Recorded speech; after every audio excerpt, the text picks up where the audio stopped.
Eh ben ouais, on est toujours là, tant qu'on est là, on n'est pas ailleurs et il y a beaucoup, beaucoup, beaucoup à faire. C'est le bordel, vous le savez, c'est le grand bordel. Et problématiquement, bah, on n'en sort pas. On n'en sort pas parce que on a beaucoup de gens corrompus dans ce système, on a beaucoup de gens corrompus dans notre société, on a beaucoup de gens corrompus dans cette espèce de résistance à la noix, dans ces espèces de mythomanes qui habitent en mythosie et qui essayent de se partager une tarte à la fraise dont ils iront jamais la chercher. Donc oui, on a affaire à quelque chose d'assez extraordinaire qui se passe sur cette planète entière et dans le monde entier. Alors oui, c'est la voix des sans-voix. La voix des sans-voix m'a dit le 9-3 parce que le 9-3, c'est l'endroit où effectivement j'ai grandi. C'est l'endroit où effectivement on a appris un petit peu à faire ce qu'on fait aujourd'hui et comment on vit. Alors comment on vit dans le 9-3? On vit un petit peu partout comme en France et on vit en famille, en voisinage, j'en passe des meilleurs avec des bons moments, des mauvais moments et on apprend à vivre en société quoi qu'il en soit. Alors, on a des professeurs, on apprend plein de choses, on partage pas, bon, on apprend avec des gens différemment. Alors, qu'est-ce qu'on apprend dans le 9-3 à part effectivement le fait d'être français, d'être français, né en France, tout ça, j'en passe des meilleurs, des familles de souche, des gens qui arrivent un petit peu de l'immigration, tout ça. On croise beaucoup de gens qui viennent de plein d'endroits du monde.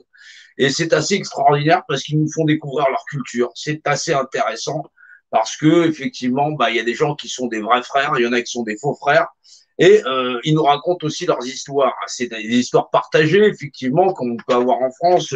Tu viens d'où? Bah, je suis berrichon. Tu viens d'où? Je suis gascon.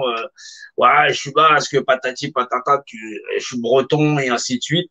Et toutes ces histoires se mélangent. C'est un petit peu ça le 9-3 avec toutes ces familles qui viennent du monde entier. Et il y en a qui ont de très belles histoires et il y en a qui en ont de plus tristes. Alors, bah depuis, bon, ça fait quand même une cinquantaine d'années qu'on est là quasiment sur cette planète et on a appris à découvrir plein de choses dans le 9-3. Alors, bien sûr, nos populations, il y en a beaucoup qui se sont barrés. C'est normal, ils ne reconnaissaient plus tellement la France avec tous les étrangers. Bah, les étrangers n'ont pas forcément eu envie de venir. C'est normal parce qu'on est venu, on les a colonisés, on a massacré tout ce qu'ils avaient, on les a dépouillés, on a installé là-bas des dictateurs et on leur a dépouillé de leurs racines, de leurs traditions, absolument tout. Ils n'ont pas eu d'autre choix que de venir ici. Et puis, quand on les accueille ici, grosso modo, on les accuse d'être effectivement des dépouilleurs de sécurité sociale, alors que sont effectivement, quand les chiffres te le disent, ce sont les derniers à vouloir faire valoir leurs droits. C'est quand même assez marrant. Bien sûr, ce côté-là de la France, personne ne le balance. Dans les banlieues, bah, ils se sont fait frapper, démonter, ceci, cela, tralali, tralala, j'en passe, et des meilleurs. Bien sûr, la France, elle n'a pas toujours été accueillante. On se rend bien compte de l'hypocrisie sociétale qu'il peut y avoir vis-à-vis des banlieues, des populations de banlieue, ceux qui sont là, qui sont laissés de côté. Seine-Saint-Denis, elle est vachement marquée avec ces populations d'immigrés. Bah, nous, quand on était plus jeunes, il a fallu qu'on casse la gueule à des gens qui portaient les mêmes uniformes que ceux-là, parce qu'effectivement, c'était pas trop couleur locale, ou effectivement, empêcher les bus de passer, ou les mairies aussi. Ça s'appelait les grands frères. C'est normal parce qu'on se retrouvait avec des populations, un petit peu comme la Deuxième Guerre mondiale, après la Deuxième Guerre mondiale, où il y a eu les guerres d'Algérie, et ils ont enfermé des harkis, et les ont enfermés pendant plusieurs années. Bah, c'était ça que ça a failli devenir la Seine-Saint-Denis et avant qu'effectivement les grands frères se lèvent, grâce à une Farida Belgoul qui était là et qui, bien sûr, nous a évité le piège de fameux SOS racisme, c'est-à-dire on est tous pareils, mais on va fermer notre gueule et on n'aura pas d'emploi. Non, il a fallu que des gens se lèvent, dire effectivement il y a des Français comme les autres, de toutes les couleurs, de toutes nationalités, grosso modo, d'origine, je dis, puisque ce sont des Français, faut le rappeler, ils ont fréquenté l'école de la République. Il y en a qui sont de formidables Français et bien attachés à nos institutions.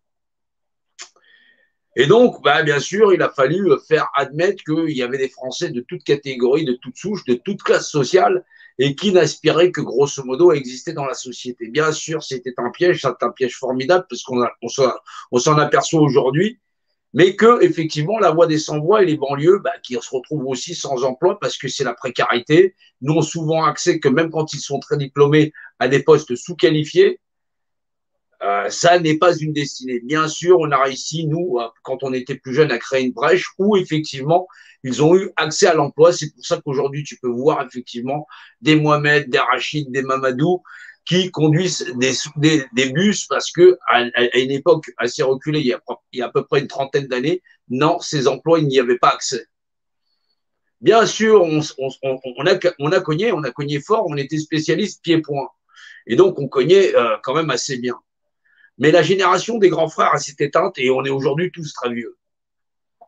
On se rend bien compte qu'on n'a pas eu de relève et qu'ils nous ont mis les médiateurs. Une fois on est devenu vieux, ils nous ont remplacés. Effectivement, ils ont viré les médiateurs. Il y a donc plus de gamins. Les gamins, ils sont coincés dans les barrages HLM. Et il y a des gens qui sont assez âgés et qui restent là, grosso modo, 50 balais. Il n'a pas de femme, il n'a pas d'enfant et il n'a pas de place dans la société. Il n'a jamais pu avoir d'emploi et il n'a donc pas d'avenir parce qu'il est déjà trop vieux. C'est des mouroirs. C'est des mouroirs quand on ne sait pas se battre, quand on ne peut pas se battre et quand la société elle est trop injuste et que tu as une gueule qui est trop marquée et que tu ne sais pas t'adapter. Alors pour certains, ils n'ont pas la chance d'avoir des familles qui soient françaises comme les nôtres, avec un verbe qui soit bien sûr bien poussé et une maîtrise de la langue assez maîtrisée. Et pourtant, ce sont des frères. Chez nous, on dit que des frères, des demi-frères, ce sont des faux frères, parce qu'on ne peut pas être frère à moitié. On ne peut pas être fils de la nation à moitié. On ne peut pas accepter que la moitié des Français soient mis de côté. On ne peut pas accepter que des Français soient mis au banc de la société. On vit dans une société injuste, inéquitable. Et pourtant, sur ce jeu malsain où certains étaient censés faire de la politique sociale, une politique où tous les Français y auraient leur place. Eh ben non, ils ont joué d'inéquité en disant effectivement les banlieues ça pue la merde et effectivement ils sont l'ennemi des campagnes. C'est faux. C'est faux, toujours le jeu du diviser pour mieux régner. Et même entre Français, on s'est fait la guerre du pouvoir central, la guerre des mairies, la guerre des préfectures, la guerre des mandats. On nous a vendu le modèle de la France unique. Bien sûr, le Front National. Oui, j'accuse le Front National d'avoir fait mourir nos campagnes, d'avoir fait mourir nos cultures en nous vendant le modèle de la France unique. La France, c'est ses peuples et ses pays. Du Pays Basque au Berrichon, l'Alsacien, le Corse, le Breton. Une des sociétés multiculturelles et millénaires, il en est. Comment peut-on en faire une soupe à effacer l'identité de chacun? Nous sommes une nation. Nous ne sommes pas un pays, nous sommes une nation. Soit évidemment l'assemblement de plusieurs populations, plusieurs peuples, à former une seule nation, c'est-à-dire des identités réelles de chacun des pays de France. Il ne faut pas l'oublier. Bien sûr, on nous force à avaler la culture des autres. Nous ne la renions pas.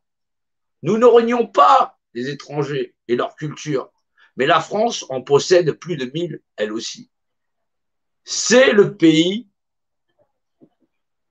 la nation des 1000 châteaux.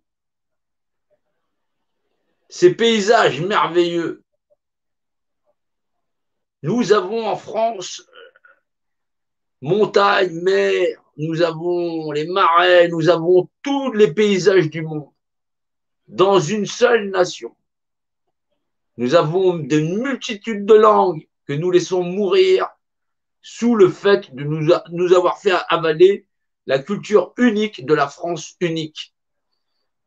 Aujourd'hui, c'est la France elle-même qui est avalée dans un mondialisme où la nation française et son identité sociale et sociétale est en train de disparaître.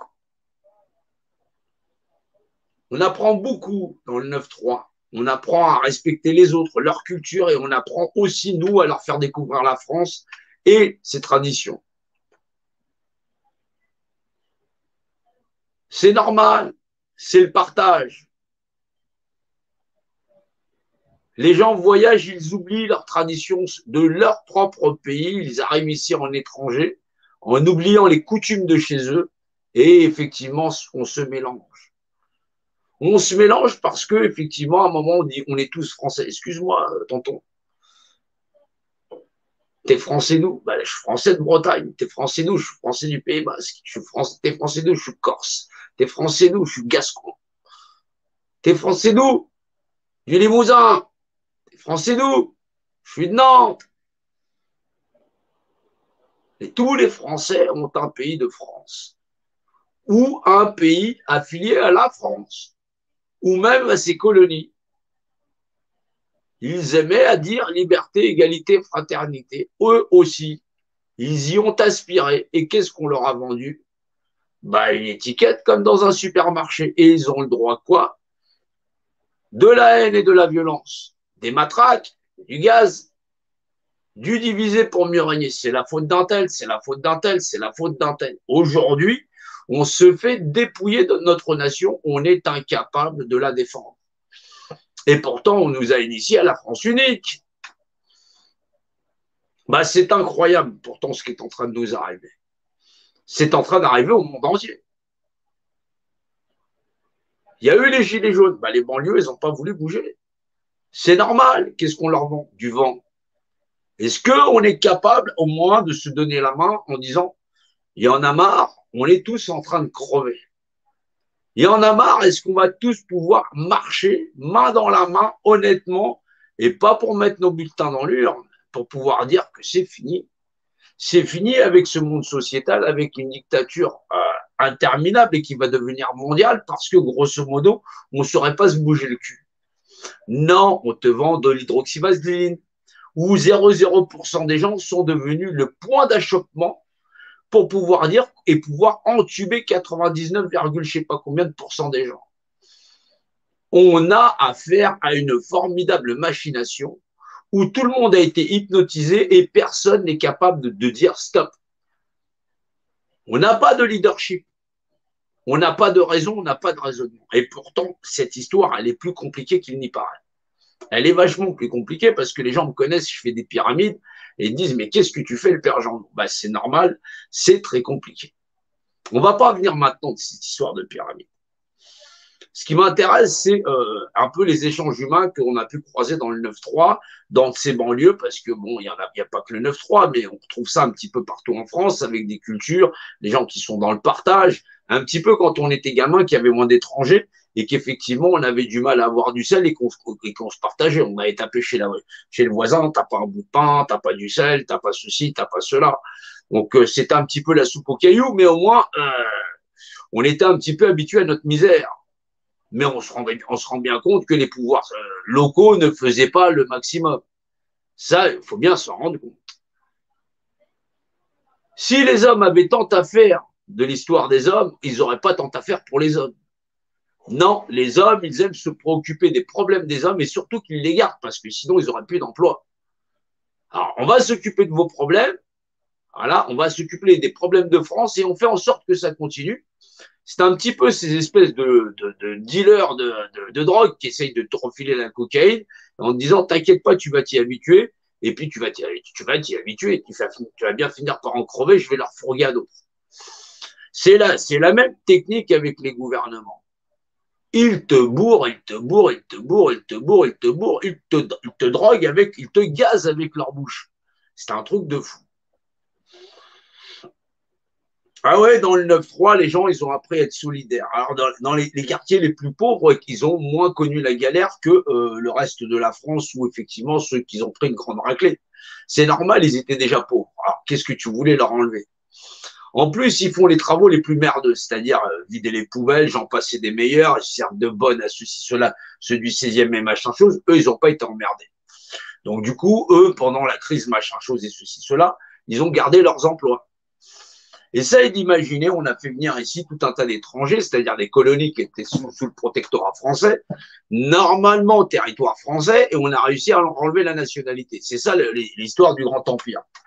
On avait un empire qui était tellement grand qu'on s'est dit que lorsqu'on allait le démanteler, il fallait pas que ceux qui étaient là-bas, puisqu'on avait le droit du sol depuis 1900 des bananes, eh ben, ils étaient sur des territoires français. Donc, ça en faisait des Français. Alors, il fallait leur donner leur autonomie et puis, foncièrement, installer des dictateurs là-bas. Alors, bien sûr, c'est ce qu'on appelle, moi, j'appelle ça les enfants des nations vaincues.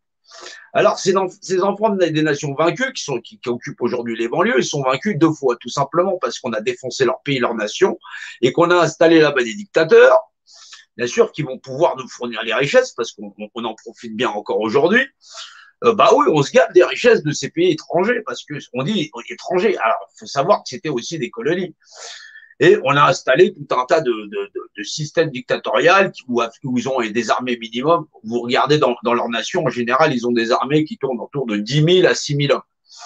Ouais, un mouchoir de poche. C'est même pas un casernement ici. Ouais. Non, non, non, non. Ça veut dire que t'envoies quelques compagnies de CRS et même les CRS à coups de bâton et à coups de gaz lacrymogène, ils en ont terminé. Bah, pour te dire, l'efficacité des armées, c'est surtout pour pas qu'ils puissent faire la guerre. C'est juste pour contrôler leur population. Bon, ouais, c'est ce qu'on leur a laissé. Et grosso modo, on a installé des dictateurs qui vont plier à chaque décision qu'on va prendre. Leur population, pour pouvoir bouffer, sont obligés de venir chez nous. Et comme on s'est débarrassé d'eux en s'assurant qu'ils ne puissent pas avoir encaissé la nationalité française et qu'ils parlent forcément français chez eux, eh ben, ils sont obligés de venir ici. Alors, ça en fait primo, des travailleurs qu'on va pouvoir sous-payer. Il faut comprendre comment fonctionne l'économie. En plus de ça, si bon, ils ouvrent leur gueule d'un point de vue syndical, ce sont des briseurs de grève parce que forcément, ils sont obligés de serrer les fesses là où les autres sont obligés de faire la grève. C'est-à-dire quand les nationaux vont faire la grève, eh ben, eux, ils sont obligés de serrer les fesses parce que sinon, on va pas leur reconduire leur carte de séjour s'ils nous font chier.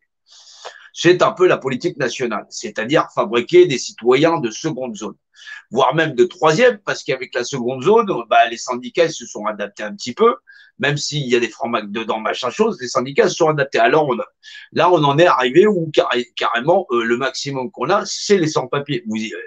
Je ne sais pas si vous avez vu la manifestation des sans-papiers qui avaient débarqué à Paris sur République. Franchement, les gilets jaunes à côté, bah, ils n'existaient pas. Ouais, ils ont débarqué comme ça. Et puis, bah, essayez d'imaginer, Paris, région parisienne, le nombre de sans-papiers qui occupent des emplois réels et qui n'ont pas accès ni à la sécurité sociale, ni à rien du tout. Ils sont carrément, bah, ils servent à rien.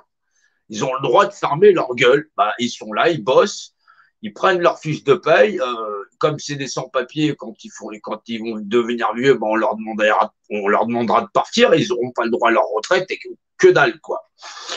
Donc ouais, alors ben, ça sert aussi aux partis d'extrême parce qu'il faut bien qu'ils occupent ce clivage en disant que les étrangers viennent piquer le travail des Français ou tout ce que tu veux. On sait très bien que c'est des magouilles organisées par le patronat en vérité pour pouvoir diviser primo les Français, secondo pour pouvoir économiser sur les retraites et sur les fonds de pension parce que ces gens-là, comme ils sont sans papier, tu te doutes bien qu'on va pas leur filer la carte de sécurité sociale et s'ils y arrivent, c'est vraiment après un parcours du combattant. En général, ils prennent leur salaire et quand ils en ont fini, ils dégagent de la France et puis c'est réglé.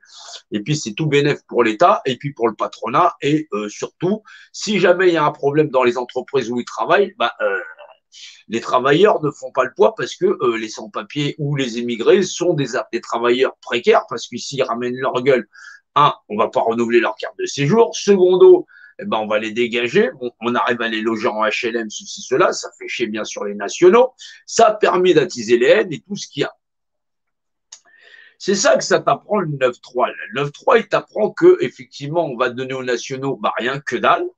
On va donner à des étrangers bah, l'accès à certains trucs en disant, vous voyez, ils sont plus dans le besoin, ceci, cela. On va leur garantir le cadre où ils auront un logement, l'accès à l'emploi, surtout pas la sécurité de l'emploi s'ils ouvrent leur gueule, et effectivement des contraintes très sévères dans le cadre effectivement de serrer les fesses.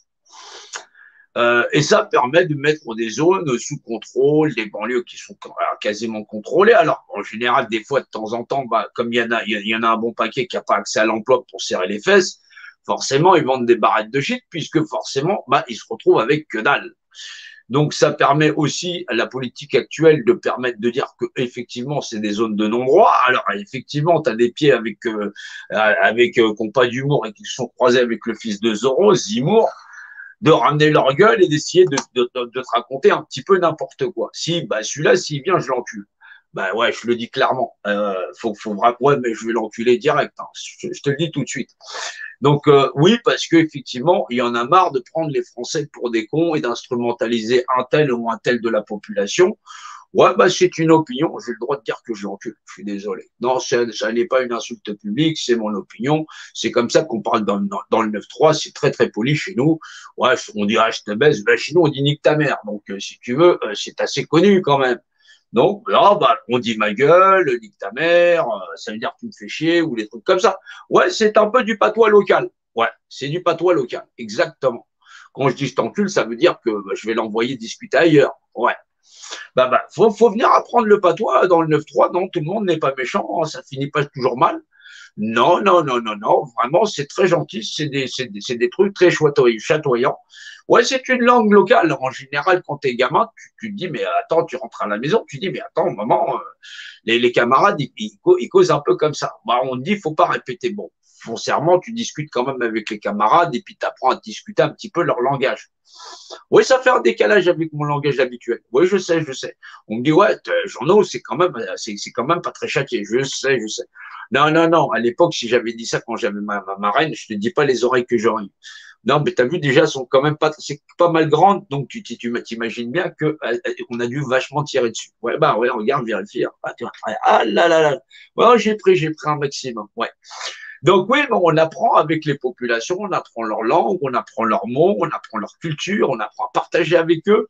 Ce sont des gens formidables, ils sont au final comme nous. Ils sont comme nous parce que sauf que chez eux, bah, ils parlent d'autres langues. Voilà. Bon, parce que nous, on parle français, bien sûr.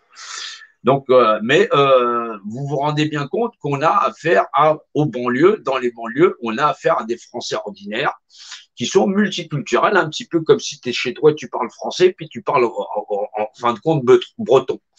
Oui, bah, ils parlent le patois de chez eux, exactement. Comme je dis toujours, on peut être français et on peut être d'ailleurs et français, ça veut dire français et d'ailleurs, c'est normal puisque c'est le principe de nation, mais on peut pas être d'ailleurs et français. Non, c'est pas possible. Voilà, parce qu'au final, au final, forcément, on va revendiquer les mêmes choses, la liberté, l'égalité, la fraternité. Vous vous rendez bien compte que c'est quelque chose d'essentiel. On est obligé de dire que oui, nous sommes français parce que nous revendiquons la même chose. On se conçoit égaux, libres, égaux en droit. Et ça, fondamentalement, c'est ça la France. C'était la machine à fabriquer des Français. J'ai toujours appris ça. J'ai jamais eu de problème avec ça. Et effectivement, de chez tous mes camarades, de toute profession que ce soit, on a toujours été d'accord avec ça. Et c'est ça où c'était formidable parce que sans les médias, eh ben, on se rendait pas compte d'en fin de compte, parce qu'il y a que les médias qui nous racontent qu'en fin de compte, qu'il y a des problèmes dans les banlieues. Bah, alors, il y a eu des reportages pour te dire qu'effectivement, il y en a pas plus qu'ailleurs. Voilà, ça c'est dit. Et au bout du compte, il y a toujours des espèces de salopards ou de saligots qui essayent de les instrumentaliser. Parce que là, pour la plupart, les gens sont plus pauvres, aussi comme quand on était en France, c'est qu'effectivement, il n'y avait pas beaucoup d'étrangers, parce que il faut se rappeler que c'est Mitterrand qui a ouvert les frontières. Je ne sais pas pourquoi il les a ouvertes d'ailleurs. Et puis, grosso modo, je ne comprends pas non plus pourquoi elles sont fermées. Et pourquoi le monde, eh ben, en fin de compte, c'est un grand marché aux esclaves où il y a effectivement les Allemands, les Français, patati patata, il y a absolument tout le monde qui ont la main crochue sur leur population, en train de les taxer d'impôts, de leur mettre des tartes et de lever les populations les unes contre les autres. Ça fait super longtemps que ça dure.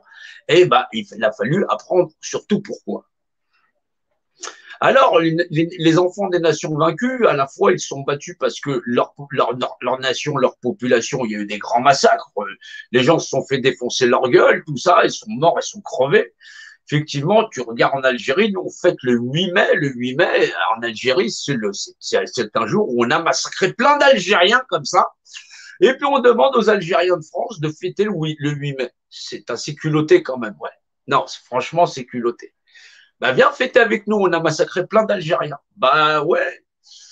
Non, non, non, si t'es pas d'accord, t'es pas français. Bah, essaie d'imaginer que ton oncle, ta tante a été massacré ce jour-là, quelqu'un de ta famille ou tout un tas, parce que c'est arrivé dans plein de nations où on fait des trucs où, grosso modo, bah, on demande aux gens de venir faire la guerre. Ensuite de ça, quand ils te demandent, ah bah, on a fait ça aussi aux tirailleurs, je crois. Ouais, ouais, bah, ils avaient fait la guerre, ils avaient demandé de leur salaire, et bien on les a fusillés, tout simplement. Ouais, bah, on se débarrasse, oui. Non, non, non, non, comme on vide les poubelles. Exactement. Non, à part ça, leurs enfants, leurs petits-enfants, leurs descendants demandent tout simplement de fermer leur gueule et puis de dire vive la République. Ouais, je suis sûr qu'ils l'ont de travers, ouais. Non, non, non, non, non, c'est normal, c'est normal. C'est normal. Ou non, faut les habituer parce qu'en France, on a l'habitude de se faire baiser bien profond. Donc, du coup, faut les habituer. Exactement. Donc, ouais, en général, ils ont toujours affaire à des personnages publics et politiques qui sont effectivement des enfoirés de première et qui sont des hypocrites dans l'art de reconnaître, en fin de compte, toutes les saloperies qui peuvent se passer. Alors, on arrive dans les échéances 2022, on essaie de faire ce grand mouvement d'union nationale ou surtout, eh ben, de comprendre à quoi on a affaire. Et là, dans l'histoire de l'homme et de l'humanité, on n'a jamais affronté ça, c'est-à-dire près de 3 milliards et demi d'individus qu'on a bâillonnés avec un string sur la gueule. Ouais, non, non, un string, un truc brésilien, ouais, c'est avec une petite ficelle, exactement. Et donc, au bout du compte, on se rend bien compte qu'on s'est fait baiser de A jusqu'à Z et que, en fin de compte, on a un truc où les deux côtés, pile et face, sont la même équipe. Alors, on se fait baiser par la même équipe. Maintenant, il va falloir que ceux qui sont là, vous qui êtes là, vous compreniez qu'on mène une bataille qui est très sérieuse. Si vous êtes venu regarder le live comme si c'était en vacances ou que vous étiez en train de regarder je ne sais pas quel live avec des dossiers top secrets, allez faire un tour ailleurs, ça me fera des vacances. Donc oui, on est très sérieux. Vous faites partie effectivement d'une espèce de pseudo-résistance, ouais, il faut bien le reconnaître, où effectivement je suis une force offensive où on est censé rassembler autour de nous cette résistance qui doit servir tout simplement notre drapeau, notre nation, bien sûr. Je ne demande pas à tout le monde de pardonner la France, mais c'est notre maison. D'où que vous veniez, que vous soyez de banlieue ou quoi que ce soit, la France n'oubliera jamais ce que vous avez fait ou ce que vous allez faire pour notre nation. C'est-à-dire contribuer dans le vivant, dans le fait de dire nous sommes fils et filles de la nation parce que vous vivez ici et parce que vous allez contribuer à libérer notre nation de personnes qui les asservissent et ce qu'on appelle le nouvel ordre mondial. Alors, ça n'est pas simple. Ça n'est pas simple parce que les gens de banlieue, les gens qui sont dans nos campagnes aussi, parce qu'il y en a partout, dans toutes les banlieues de France, des gens qui sont soi-disant des étrangers. Bah, ils ne sont pas des étrangers parce y en a beaucoup qui sont des descendants d'étrangers et qui sont des Français, mais qui ne savent pas où aller. Il faut que ce message arrive jusqu'à vous déjà. Ça, c'est important. Je sais que ça n'est pas simple. Les réseaux bloquent et nous manquons de monde. Nous manquons réellement de monde et bien sûr, vous allez avoir toutes les listes électorales, j'en passe et des meilleurs, avec des dossiers top secrets, il y a des extraterrestres, il y a patati en veux-tu, en voilà. Ceci, cela, c'est encore plus compliqué que ça, je vous l'avoue. Mais déjà, rien que ça, pour faire cette union où nous allons tous marcher ensemble, c'est pas quelque chose qui doit se faire dans la violence, c'est quelque chose qui doit se faire parce que vous savez que le monde dans lequel nous vivons est un monde inhumain au possible. C'est inhumain au possible. C'est inhumain parce que c'est ce qu'on fait à ces populations, on les laisse avec rien du tout, des minima sociaux, c'est ferme ta gueule, et puis surtout, ils ont acheté la paix sociale avec le RSA ou un système d'autodépendance où grosso modo, tu vas te débrouiller avec des minima sociaux et puis tu vas te taire en fin de compte. On en est là. On en est là. On en est réellement là. Alors, c'est normal que les populations ne bougent plus. Elles ne font plus rien. Et ça, c'est dommage parce que il faut être la voix des sans-voix. La voix des sans-voix, c'est à la fois les SDF, cette immigration, toutes ces populations, cette nation française qui n'ose plus rien dire, tout ce vent de contestation, voilà, et qui est en train de se faire récupérer, non pas par le gouvernement du côté pile, mais bien par le gouvernement du côté face. Eh oui, vous avez des Juvin Bruni, vous avez tout un tas d'acteurs de crise formidables qui vont se rejoindre comme un seul camp par des gens qui sont des vendus, qui n'ont aucune parole. Je suis un homme de parole et je l'ai toujours été pour les gens qui me connaissent dans le 9-3 et dans tous les combats que j'ai menés dans ma vie. Je suis un homme d'honneur. Comme les gens avec qui je côtoie, je ne ferai pas avec les poissons pourris et surtout, je m'en éloigne. J'aime la vérité et j'aime la vérité plus que tout, puisque pour moi, la vérité, c'est Dieu. Dieu ne se croit pas, il est. C'est un état de fait. C'est quelque chose qui ne se met pas en doute. Je vous expliquerai pourquoi et comment, pour ceux qui ont le cerveau bien accroché, et comprendre qu'effectivement, c'est un combat sérieux. C'est même le dernier combat de la fin, c'est ce qu'on appelle la fin des temps. Oui, ça n'a pas l'air très sérieux quand je le dis comme ça. Mais si vous êtes bien accroché, vous verrez que ce que je dis est vrai. C'est à vous d'analyser. C'est à vous d'analyser. On posera sur le tableau et vous aurez à regarder. Si mes explications ne vous conviennent pas, je suis joignable sur VK ou sur Messenger et je réponds absolument à tout le monde. C'est normal parce que pour moi, chaque personne est importante et que si je m'exprime en public, je dois répondre de ce que je dis. C'est important. Oui, ben c'est vrai que je me repose peu, mais ici, vous vous rendez bien compte que l'avenir de vos enfants est en jeu et que fondamentalement, si ça ne doit coûter que la mienne de vie, alors c'est bien peu de choses. C'est très difficile d'avoir grandi avec des gens qui sont certains décédés, des gens qui ont des enfants, des petits-enfants et qui, au final, fait que les enfants des nations vaincues ont une grande responsabilité. Ils doivent récupérer aussi la fierté de leur peuple, de leur nation, parce qu'en libérant la France, notre nation, leur nation aussi, ils libéreront la nation de leurs ancêtres et bien plus encore. Nous avons la plus grande des épreuves à affronter tous ensemble. Vous êtes aussi les descendants de grands guerriers qui se sont battus à travers le monde entier. Vous avez été battus par la poudre à canon, par l'hypocrisie des hommes et la cupidité. La cupidité même de vos frères et des frères de vos frères dans vos propres nations qui règnent en maître comme potentats et dictateurs qui sont aussi des fils de votre nation. Vous avez aussi là toute la responsabilité de l'encaisser avec nous. Nous nous battrons aussi avec vous, comme nous sommes des êtres humains et nous sommes les derniers piliers de cette humanité. Nous ne devons pas tourner autour du pot parce que nous devons savoir qu'en vérité, c'est un des plus grands combats formidables que nous avons à mener et c'est aussi en vérité le dernier espoir qu'il nous reste.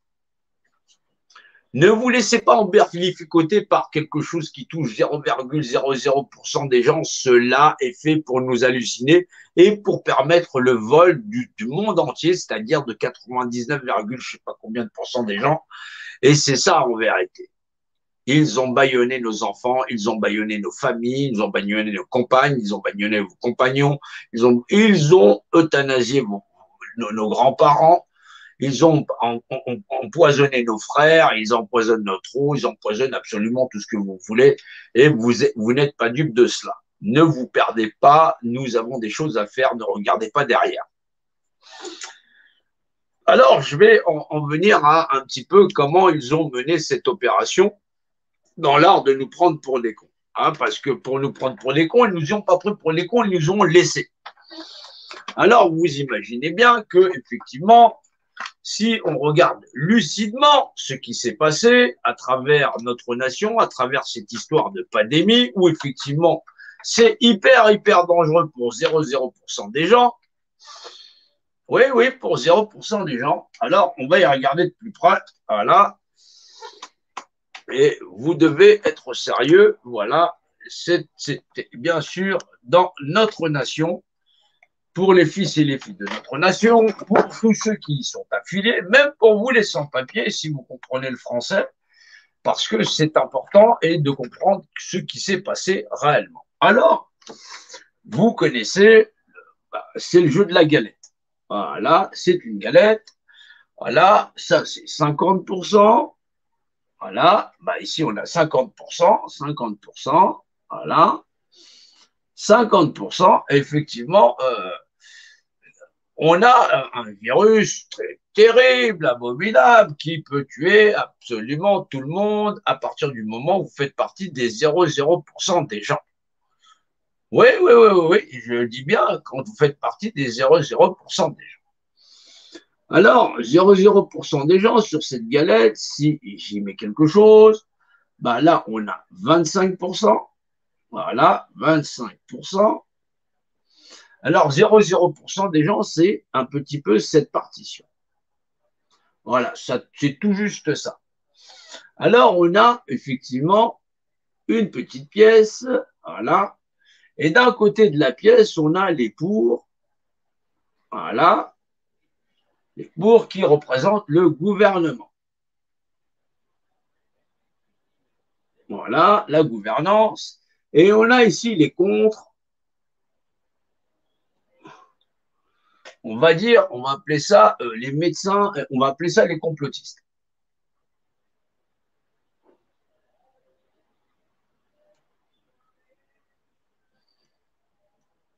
Alors, bizarrement, qu'est-ce qui s'est passé dans cette histoire? Regardez bien comment ils ont procédé. Et soyez intelligents, je vous prie, pour comprendre qu'effectivement, nous n'avions personne pour pouvoir représenter les 99, pourcent des gens. Voilà, on va mettre 99 machin chose pourcent des gens. Voilà, pourcent des gens, parce que sinon on va me dire que c'est faux, patati patata, alors qu'on est à 0,0% des gens, c'est pas grave. On est dans l'à peu près, je suis pas statisticien, mais bon, les chiffres sont à peu près ceux-là. Alors le gouvernement, il vous dit, oh là là, c'est horrible, il y a des chiffres patati patata, c'est horrible, on va fermer la gueule à tout le monde. Ben bien sûr, alors tout le monde, c'est absolument tout le monde. Voilà, et là, ils font fermer la gueule à une bonne partie, on va dire jusque-là, parce que là-bas, on va dire qu'ils sont heureux, ils ont du pognon, et donc du coup, ils en ont rien à foutre. Voilà. Mais tous les autres, ils vont mettre des masques, et ils vont se mettre des couches pampers, ils vont surtout fermer leur gueule. Bah oui, c'est plus simple. Alors, pour ça, il leur faut deux équipes pour rendre crédible leur histoire. Alors, ce gouvernant qui vous dit attention, c'est horrible, les chiffres sont abominables, et effectivement, il y a tant de personnes, patati patata, qui sont en train de mourir, c'est abominable, vous allez tous crever, patati patata. Il y a zéro, non, ils vont pas vous dire que c'est 0,0% des gens, bien sûr.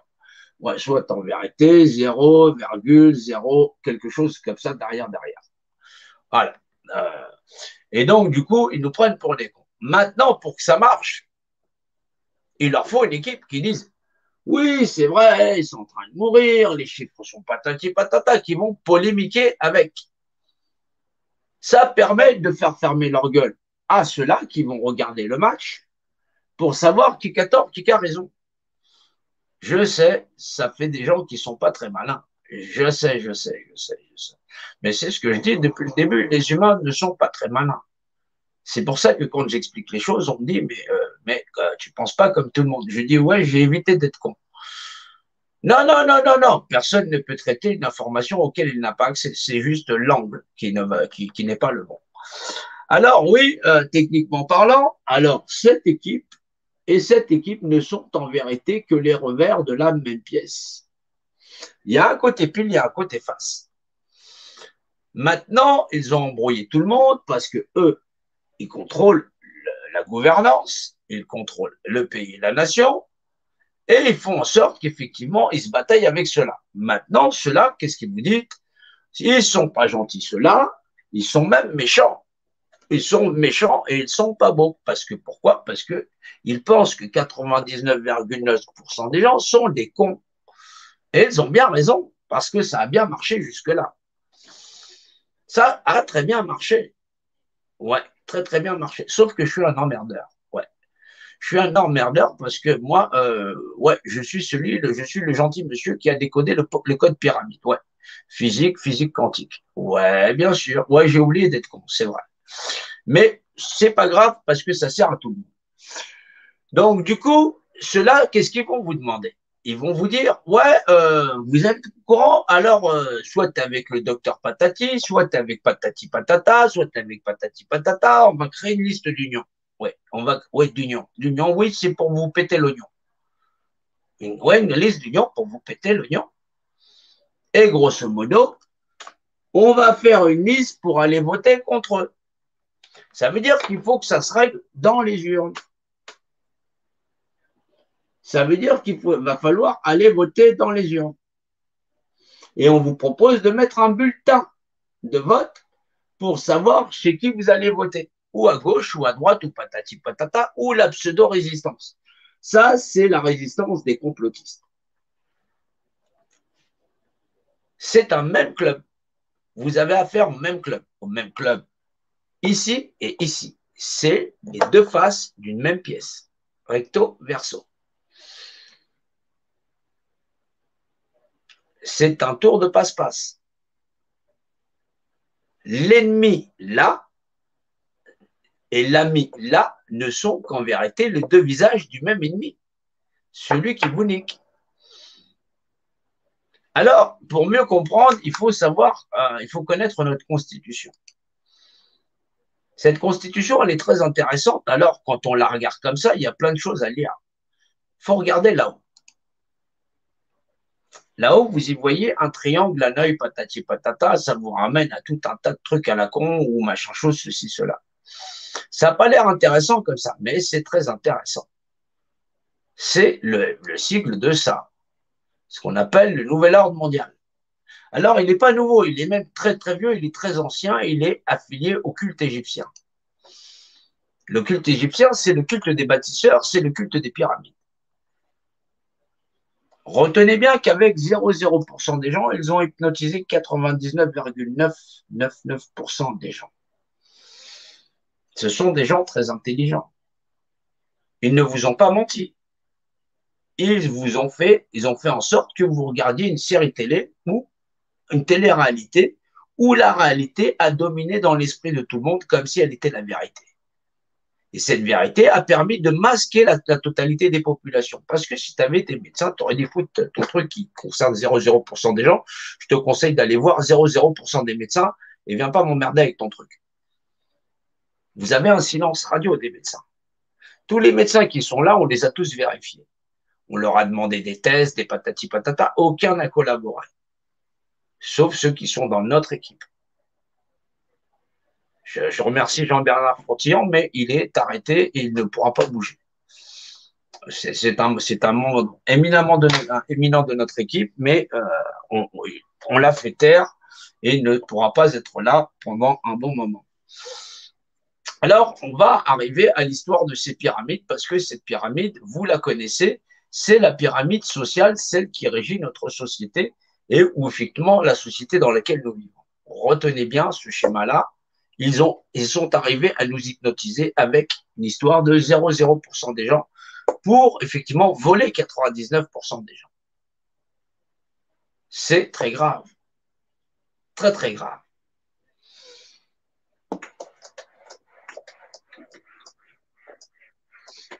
Parlons vrai, parlons bien. C'est normal parce que effectivement, cela concerne toutes nos populations. Banlieue, campagne, tout est confondu. Nous sommes la seule force de résistance qu'il reste. Et nous ne devons pas passer par les urnes. Nous avons besoin d'être très nombreux, plus nombreux que si nous allions voter. C'est ça qui doit faire la différence. Alors, je vais vous expliquer pourquoi. Nous vivons dans ce que nous appelons une pyramide sociale. Les Égyptiens nous ont laissé une pyramide qui est très spécifique, qu'on appelle la pyramide de Khéops. Elle est là depuis très très longtemps et depuis des millénaires, il en est. Qu'est-ce qu'elle a, cette propriété? Qu'est-ce qu'elle a de particulier, cette pyramide?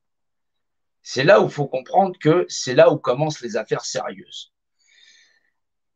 Ça va être très dur pour beaucoup de comprendre là où je vais aller et pourquoi je vais comme ça.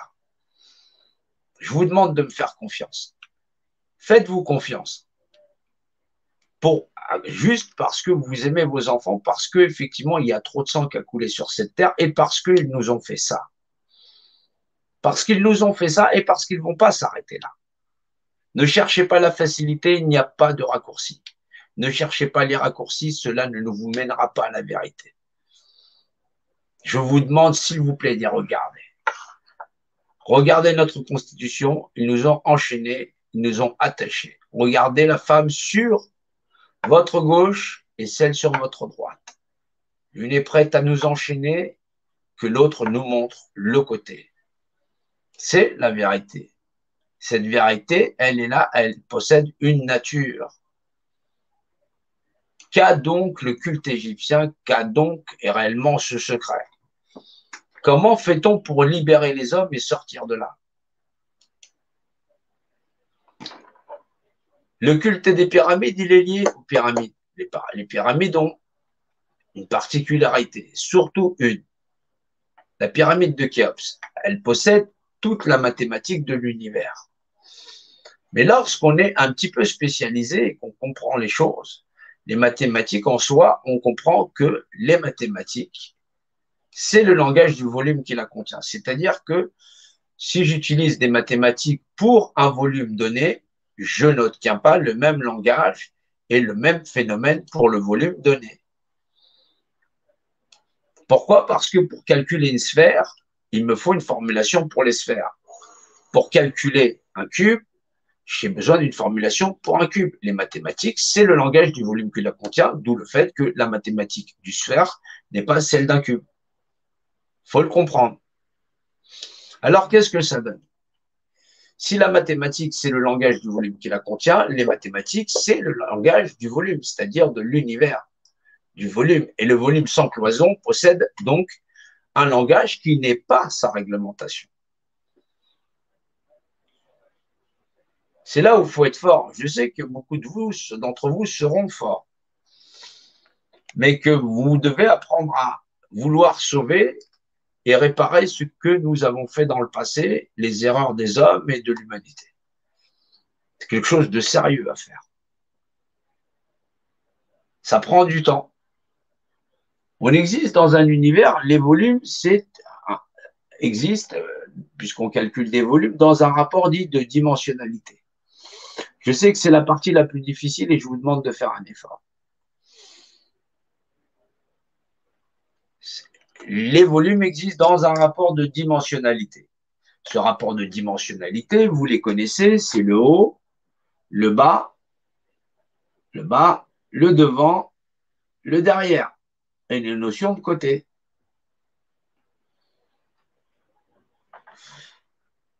Qu'est-ce qui fait que je vais avoir un volume qui va être un carré ou pas? C'est les notions de repère que je vais déplacer d'un endroit à un autre. Maintenant, vous ou moi ou n'importe quel objet dans la création, tout ce qui est créé dans cette création, ça existe. Et tout ça ne résiste, en fin de compte, la réglementation, ce qui nous permet de les vaincre, n'existe que dans ça. C'est cette explication qui doit vous permettre de comprendre ce que nous avons à faire. C'est pas grand-chose. Quand vous aurez compris ça, vous aurez compris qui nous sommes et comment, pourquoi nous sommes incorruptibles. Un point de repère dans l'univers, c'est-à-dire vous ou moi, en tant qu'être humain représenté, eh ben, on est un être humain représenté. Ça a l'air de rien comme ça. On est un point de repère dans cet univers. Ce point de repère, il est représenté. Et parce qu'il est représenté, il est lui-même légalement son représentant. Vous existez dans l'univers. Un point de repère spatial. Même j'existe, je suis là, je suis présent. Je suis donc représenté puisque je peux me voir, je peux me représenter que je suis là. Cette représentation, c'est la mienne, c'est ma propre responsabilité. Elle ne m'appartient qu'à moi et c'est moi qui en dispose. Et ce qu'on va demander à monsieur, madame, tout le monde qui sommes nés dans cette société, c'est en vérité de contracter avec le système en disant tout simplement, je vais mettre en boîte mon droit à disposer de moi-même et le confier légalement à des entités supérieures, c'est-à-dire l'État, qui va disposer de moi. Alors, il y en a qui appellent ça le statut de l'homme de paille, patati patata. Oui, en partie, c'est en partie la réponse, mais ça n'est pas la réponse absolue. Ça n'est pas l'absolu de la réponse. Maintenant, si vous avez un certain âge, si vous avez été à l'école sans lambiner, je dis, si vous avez été bon élève, je sais qu'à mon époque, on travaillait beaucoup plus fort et qu'on avait effectivement des notions beaucoup plus solides. Je sais que l'école moderne, pour les plus jeunes, n'ont pas été réellement faciles dans l'art d'apprendre correctement les notions des mathématiques et en plus les langages d'expression dans l'art mathématique de notifier effectivement l'expression. Alors, je vais faire cette démonstration et je vais leur expliquer parce que les mathématiques, c'est le langage du volume qui la contient et les mathématiques possèdent effectivement des caractéristiques dans la clé de langage, c'est-à-dire dans l'art d'expression. Ça veut dire qu'effectivement, si je parle d'un cercle, si j'utilise un cercle, quand je le coupe, je parle de diamètre. Si je parle d'en faire le tour, je parle de circonférence. Nous utilisons des termes très précis et qui ne varient pas. Il y a des équivalents, mais même ces équivalents ne se valent pas. Et c'est pour ça que nous utilisons effectivement dans le langage mathématique des termes spécifiques liés aux mathématiques dans l'art de pouvoir déterminer du rapport dimensionnel des choses. Comme vous pouvez le voir ici, nous utilisons des caractères très spécifiques qui vont déterminer du langage dans lequel nous utilisons ce langage de clé de données. Alors, en mathématiques, un point de repère, on appelle ça une image. Maintenant, cette image, elle existe parce que nous existons, on dit qu'elle est et qu'elle possède un rapport d'unité. Cette image, on peut la positionner, elle est donc définie dans l'axe de données, on appelle ça la définition imagée d'un état unifié. C'est le code qui permet de lire dimensionnellement le droit d'un point de repère à disposer de lui-même dans le cadre d'exister. On appelle ça Dieu. Je vous demande de ne pas vous vexer, de ne pas vous froisser. Je vous demande de rester calme et de rester à analyser. Ne soyez pas choqués, s'il vous plaît. Il faut comprendre que ça, c'est le système d'armement qu'ils utilisent contre nous dans l'art de nous contrôler parce que nous sommes inéquitables les uns envers les autres. Alors, je vais vous montrer une gravure qui est très importante pour comprendre la gravité de la situation et surtout pour comprendre le sérieux de cette situation. C'est important parce que sinon, nous allons échouer et que si vous tenez réellement à vos familles et à vos enfants, vous devez voir beaucoup plus grand. Ceux qui contrôlent le système, ils possèdent ce logo. Ça, c'est ce que ceux qui contrôlent nos nations à l'échelle nationale et mondiale dans le cadre d'exister en tant qu'entité. On appelle ça la franc-maçonnerie. Maintenant, ce sont ceux qui nous gardent prisonniers dans le système. Et effectivement, la devise de leur loge, leur patati patata, et celles qui sont affiliées, sionisme, l'Opus Dei, j'en passe, c'est des meilleurs, c'est cette notion-là. C'est ce qui a marqué sur ce bouclier. C'est le Dieu est mon droit. Alors, c'est très intéressant de regarder, d'analyser ce que vous pouvez lire. Oni soit qui mal y pense. Voilà, c'est-à-dire soit mis de côté, ça veut dire qu'il soit oublié, celui qui pense mal.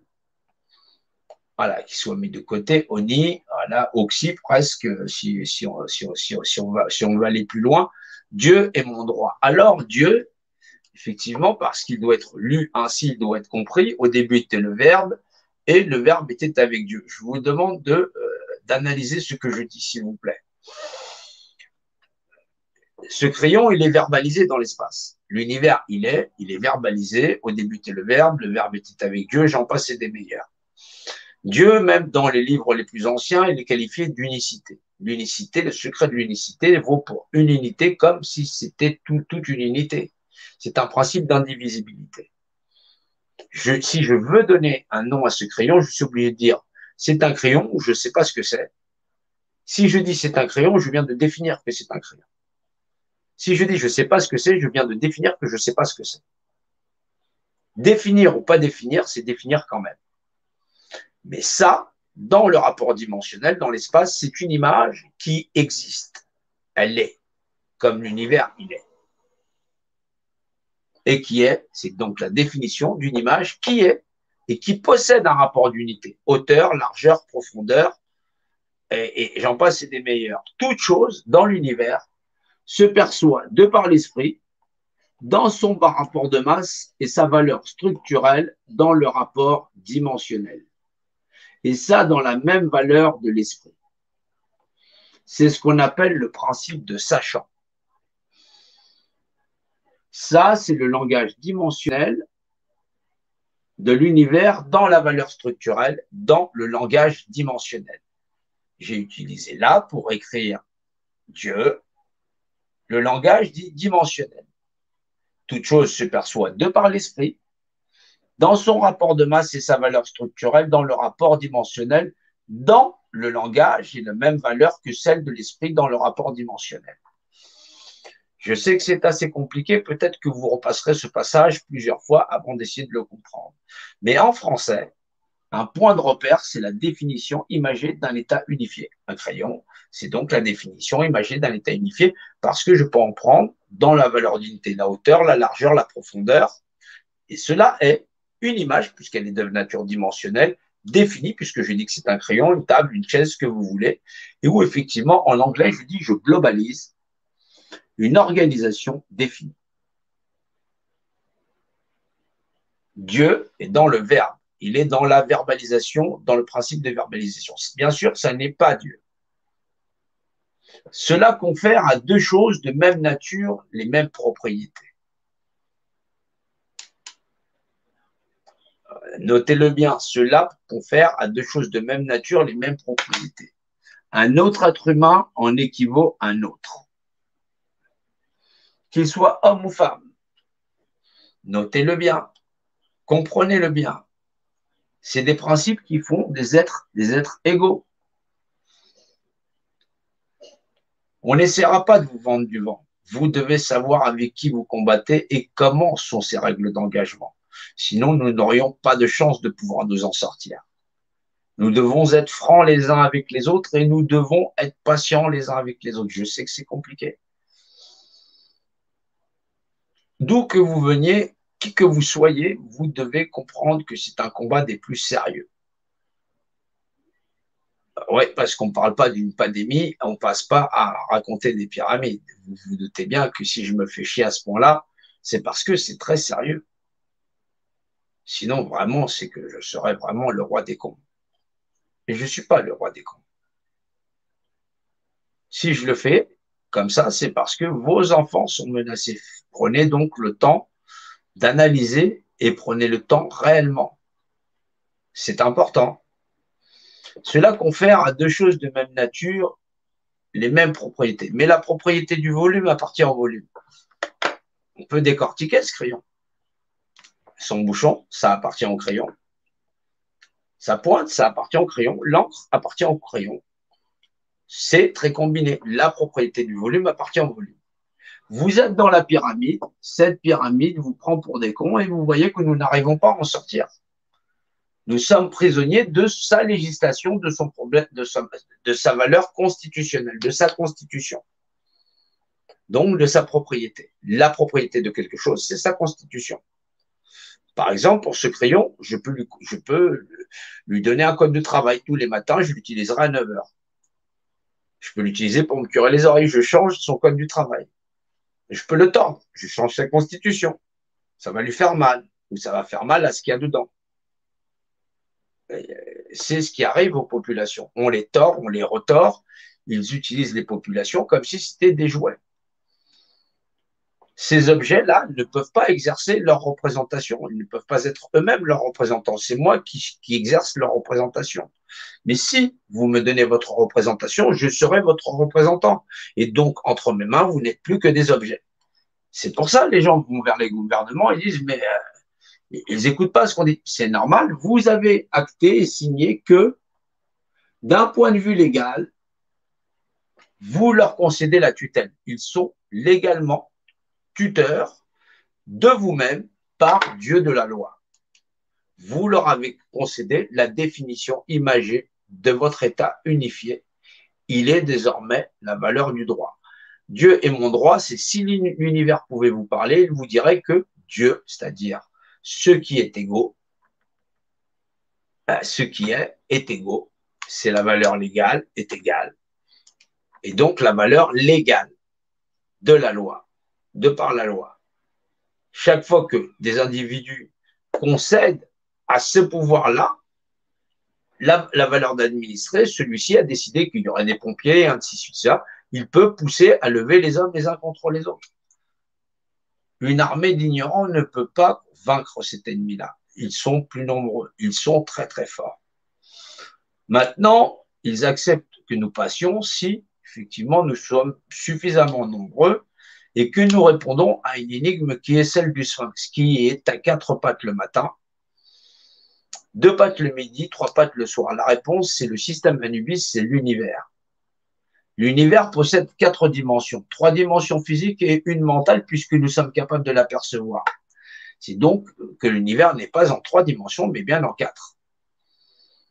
Prenez le temps d'essayer de comprendre ce que je dis, s'il vous plaît. Donc, nous vivons dans un monde en 4 dimensions, 4 dimensions physiques, 3 physiques, plus une spirituelle. C'est un monde en 4 dimensions. Voilà. 2 pattes le midi, c'est la valeur énergétique, plus, moins. 3 le soir, toute chose se perçoit de par l'esprit, dans son rapport de masse et sa valeur structurelle dans la valeur dimensionnelle. C'est le principe trinitaire de toute chose. On appelle ça l'homme, le tout. Le tout dans sa matérialité. C'est la législation de l'univers qui régit l'ensemble des individus et qui rend les êtres égaux, des alters égaux, des équivalents, et qui confère à chaque individu d'être son représentant lui-même, dans le cadre de pactiser aux autres, avec les autres, dans le cadre de la loi, où Dieu vaut de loi, et qui confère à toute chose de même nature les mêmes propriétés. Mais comme nous appartenons à l'univers, seul lui seul en est le propriétaire. Vous voyez, je n'ai pas eu besoin d'utiliser aucun livre dit de religion, de religieux, pour pouvoir vous expliquer, en fin de compte, Dieu de par la loi. Aimez-vous les uns les autres, aime ton prochain comme toi-même, c'est normal, c'est un équivalent. Nous avons accepté de vivre dans un monde où les êtres humains peuvent vivre à même le sol, en bas de chez nous, et nous sommes abandonnés. Nous acceptons de vivre dans un monde misérable où l'inéquité fait loi. Nous payons le prix de notre inhumanité à nous être abandonnés, à accepter le monde le plus inhumain que ce soit. Et beaucoup, pour s'en sortir, sont prêts à aller voter pour l'une ou l'autre partie des pièces. De la même pièce qui nous vendent 0,00% des gens. Nous avons affaire à la plus grande escroquerie qui a jamais été, où 99% des gens sont en train de se faire voler leur humanité. Mais cela se fait facilement puisque les gens ont peur de renoncer à leur confort. Je vous dis, battez-vous avec moi. Dans le même combat, battez-vous avec moi. Jusqu'à ce que je tombe ou qu'il en vienne un autre. Je sais que la relève est là. Et j'ai confiance en ça. Je ne crains pas de tomber, mais je me battrai jusqu'au bout et je ne lâcherai pas. Battez-vous avec moi. Nous ne passerons pas par les urnes parce que nous ne leur donnerons pas Dieu. N'y comptez pas. Je ne pactise pas avec le mal. Hors de question. Je ne pactise pas avec le diable. Je ne donnerai pas ma signature à aucun document que ce soit qui leur confère le système de tutelle sur moi-même, sur mes enfants ou sur ma généalogie. Aucunement. Ils sont non-droits. Ou vous savez contre qui vous combattez sereinement et vous êtes capable de dire effectivement, écoute, regarde les lives, il y a Jean-No, il est là. Il combattra avec nous, on sera là avec lui et on va se battre sereinement. Mais je vais les affronter sur tous les terrains possibles et imaginables et je ne les laisserai pas passer. Mais j'ai besoin de vous. J'ai besoin de chacun d'entre vous. Sinon, ils vont gagner. Ils sont en train de mener de ce côté-là, là, pour que vous signiez là. Et de ce côté-là, là, pour que vous signiez là. Ils connaissent la notion de point de repère. Il en est, ils ont une équerre pour en prendre la mesure et le compas pour tout mesurer. Ils ont oublié d'être cons. Ils gavent nos populations de séries télé, de science-fiction, j'en passe et des meilleurs, et vous voyez que un point de repère représenté dans l'univers, normalement, exerce sa représentation quand il s'appelle Monsieur, Madame, tout le monde. Sauf s'il a décidé que tout simplement, il avait autre chose à foutre et qu'il allait confier ça à quelqu'un d'autre. Ne faites confiance à personne. Je n'ai confiance qu'en Dieu.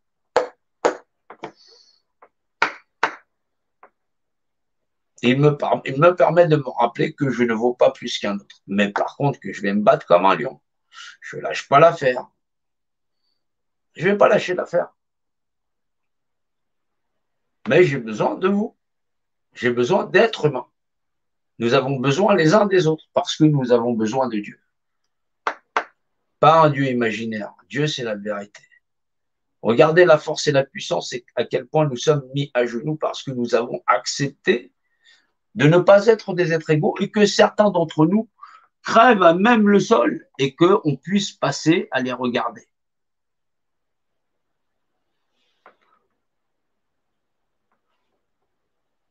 On regarde nos frères crever, nos filles, nos sœurs se prostituer pour pouvoir manger. C'est ça notre société. Et on veut survivre parce que 0,0% des gens pourraient mourir. On accepte de se faire gazer, allumer, tati patata. Nous n'avons pas de chef de guerre qui soit digne de ce combat. Je n'ai jamais lâché, je garde la tête de ce que je suis et pourtant, j'avance. Et je ne suis pas seul.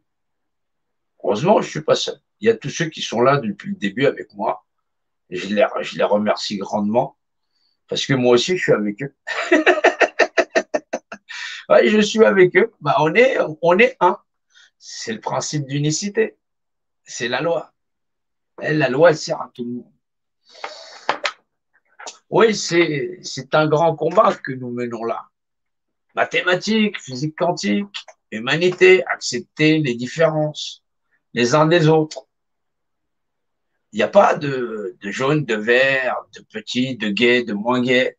Ne vous jugez pas les uns les autres. Chacun a le droit de disposer de lui-même.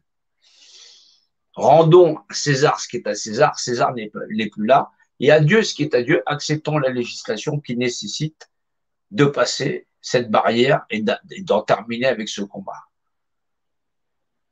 C'est pas une nation que nous allons sauver. C'est toutes les nations qui seront sauvées. Et c'est pas nous qui allons le faire. C'est la vérité en étant sincère avec le fait que nous acceptons de n'être que des êtres égaux, d'appartenir à la création et pas l'inverse. Parce que nous serions fidèles au fait d'être des êtres humains honnêtes avec nous-mêmes et honnêtes avec tous les êtres humains et pas offrir un monde de merde aux enfants parce qu'on refuse de le marchander. Rendre à Dieu ce qui est à Dieu et pas à César. C'est donc un travail formidable, mais nous ne devons rien lâcher. Je vous demande toujours la plus grande des lucidités. Partager des informations de 0,0% des gens, c'est faire le jeu de ceux qui vont nous remettre dans la boîte. Regardez bien comment la partie se joue serrée, où pour 0,0% des gens, ils ont bâillonné 99,9% des gens. Si on avance comme un seul bouclier, on peut arriver à renverser la vapeur assez rapidement. Mais il faut que personne ne manque à l'appel. Nous sommes en guerre. Prenez des vacances et vous verrez, quand vous reviendrez, ce monde ne sera peut-être plus là. Regardez bien ce qu'ils ont marqué pour nous contrôler. Blason de la couronne d'Angleterre, Dieu est mon droit. De chercher la devise de la franc-maçonnerie, Deus même que jus, qui veut dire la même chose, Dieu est mon droit. C'est l'art et la manière de contrôler les populations en leur demandant leur consentement. Mais là, la valeur de la loi vaut dans l'univers tout entier. Or, cette civilisation est là depuis des millénaires et maîtrise le savoir universel depuis peu. Qui sont-ils? Que veulent-ils? Nous apprendre Dieu. Il existe une législation dans l'univers qui vaut de loi. Et nous prétendons être humains et nous sommes inhumains au possible à laisser nos frères, nos congénères à crever sur la terre. Non pas simplement en laissant comme des SDF, mais en acceptant qu'on y balance des bombes sur le coin de la gueule ou ceci ou cela. Ces gens vous ont fait peur avec 0,0% des gens à oublier la misère humaine, sociale et sociétale qui règne dans notre société civile et normale. Nous nous sommes fait avoir. Nous nous faisons rouler dans la farine. Bien sûr que j'accepte de parler en public, comme je l'ai toujours fait, mais sans un bloc de masse, sans la force du groupe, nous n'allons pas en sortir. Nous les battons intellectuellement, nous les battons verbalement, nous manquons de soutien, nous manquons de nombre. Nous manquons de soutien, nous manquons de nombre. Vous devez montrer que vous êtes là, vous devez montrer que nous occupons de l'espace médiatique et que nous n'allons rien lâcher. Nous devons les envahir, nous devons les spammer, nous devons montrer que nous sommes là dans tous les groupes et les regroupes et bien sûr faire des lives de qualité. Mais je vais les démonter. Ne me demandez pas si je leur rentre dedans pourquoi je le fais, c'est mon travail. Je suis à la fois professeur, mais faut allier la théorie à la pratique. Nous ne devons rien lâcher. Nous devons leur rentrer dedans. Et nous n'allons rien lâcher. C'est le nombre que nous avons besoin.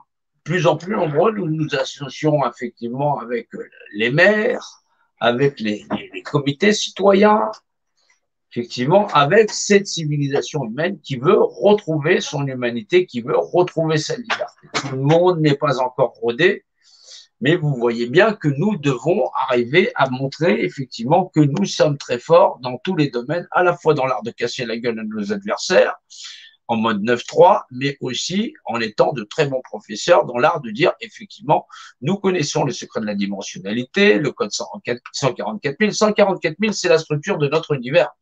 Alors ça, on le verra dans le prochain live.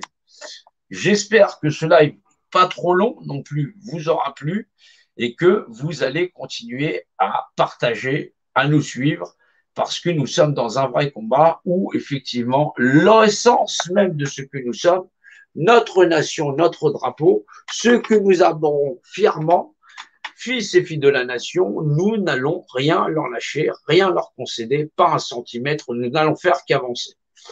Et bien sûr, je ne supporte pas les pipoteurs, effectivement, les menteurs en tout genre. Je préfère leur écraser la gueule dans le coin et je vais vous montrer de quel bois on chauffe.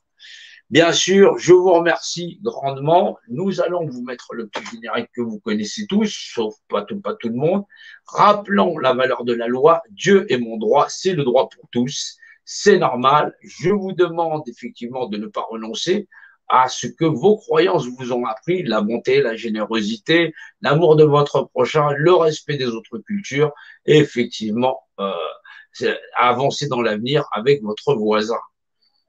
Oui, Dieu existe, il existe réellement, c'est le code qui régit l'ensemble de l'univers et même l'art des humains à vivre ensemble. Nous n'avons donc pas besoin de réécrire des lois, si ce n'est qu'il nous apprend le respect que nous avons manqué envers nos prochains dans l'art de leur avoir fait place et d'avoir accepté qu'à un moment donné dans l'histoire de l'humanité, on ait pu accepter que des gens soient mis au banc de la société par couleur, par genre ou quoi que ce soit. Non, nous allons réparer ce qui a été blessé, ce qui a été brisé, à la fois dans l'édifice des nations vaincues, à la fois dans l'ensemble des populations. Ici, ça n'est pas du vent. Nous allons nous battre parce que nous savons pourquoi nous nous battons, parce que nous connaissons réellement, dimensionnellement la valeur de la loi et que nous n'allons rien lâcher dans la rationalité la plus pure. Je suis quelqu'un de rationnel. Je n'ai pas de place pour la croyance parce qu'effectivement, je ne crois pas que je vais les laisser passer. Je sais que je ne les laisserai pas passer et je ne laisserai pas faire du tout plus de mal à ce qu'ils ont fait déjà à notre nation. Et ça, je vous assure que nous ne devons pas permettre que nos ancêtres se retournent dans leur tombe à avoir donné leur sang pour la patrie, pour l'ensemble du monde et pour avoir voulu qu'à un moment donné, et nous vivions dans un monde meilleur. C'est la connaissance et le savoir qui vont nous permettre de nous rapprocher. C'est la connaissance et le savoir et le respect des uns des autres qui va nous permettre d'avancer. Nous ne devons rien leur lâcher, nous ne devons rien abandonner. Respectons effectivement l'ensemble de nos populations, qu'elles soient dans nos campagnes, qu'elles soient dans nos banlieues. Nous devons rien lâcher. Nous savons que nous sommes des fils et des filles de la nation. Nous savons que nous respectons effectivement la France tout entière. C'est normal. C'est notre pays, c'est notre nation. Sachez que nos ennemis sont sincères et qu'ils ne vont pas nous lâcher. Sachez qu'effectivement, ils lorgnent sur nos enfants parce que nous les avons nous-mêmes livrés à l'ennemi et nous n'avons regardé 0,0% des gens pendant qu'ils volaient, qu'ils spoliaient 99,9% des gens. Nous sommes fait escroquer par effectivement une alliance cupide et stupide. N'ayez pas peur de partager. Il y a aussi des fonctionnaires, ils ne viendront pas frapper chez vous, c'est normal, mais ne vous inquiétez pas, nous n'avons rien à renoncer. Voilà ce qu'il en est, voilà ce qu'il en est de ces vérités, voilà ce qu'il en est en vérité. Nous n'allons rien lâcher. Oui, la voix des sans-voix, je serai celle-là, je suis aussi avec vous. Nous n'allons rien abandonner. Je vous remercie et nous allons continuer.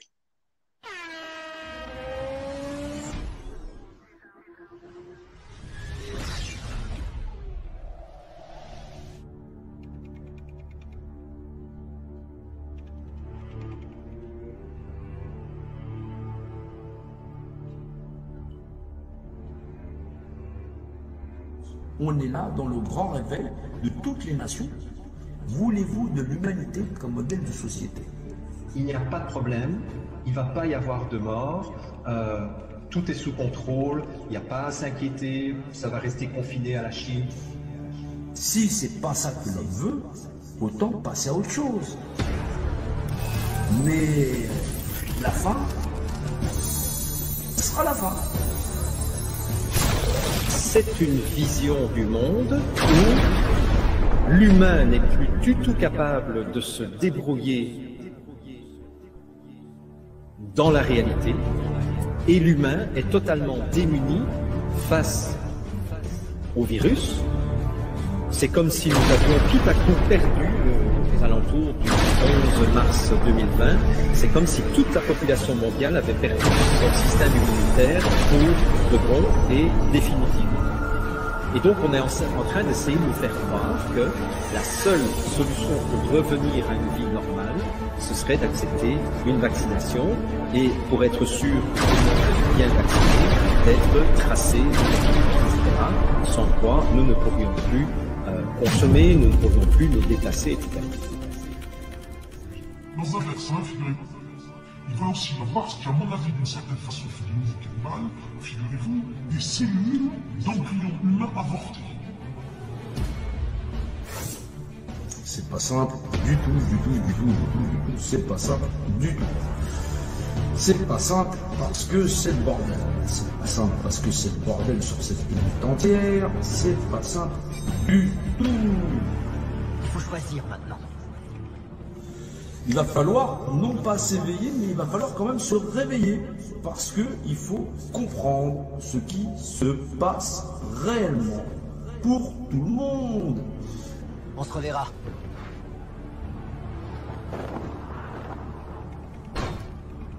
Tout a été fait pour que les gens ne puissent pas en nombre se soulever. Et que si jamais ils essayaient de se soulever, ils allaient tous s'entretuer. Les gens n'arrivent toujours pas à comprendre la réalité de la vie, la réalité des choses, n'arrivent pas à comprendre qu'on est dans un monde d'humains et que les humains n'ont toujours pas le niveau à être humains. Si on veut un monde humanisé et qu'on n'est pas capable de le faire valoir en tant qu'individu, il ne faut pas se plaindre. Si c'est un pouvoir d'achat, vous voulez jouer au jeu de la balance, alors celui qui pèse plus lourd, et pas forcément il va l'emporter.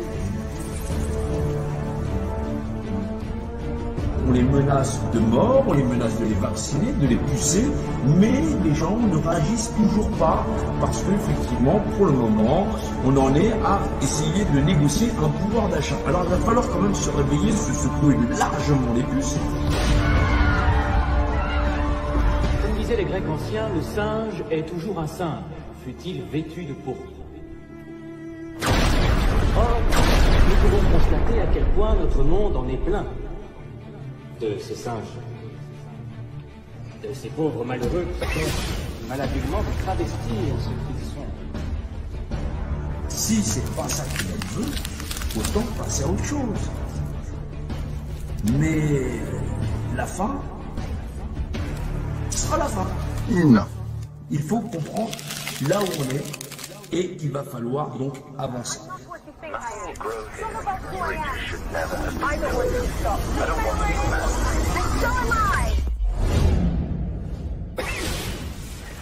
Et ça va conduire forcément dans un univers de rareté extrême, 9 milliards d'habitants se partageant des ressources, avec des consommations de richesses très grandes, à des violences,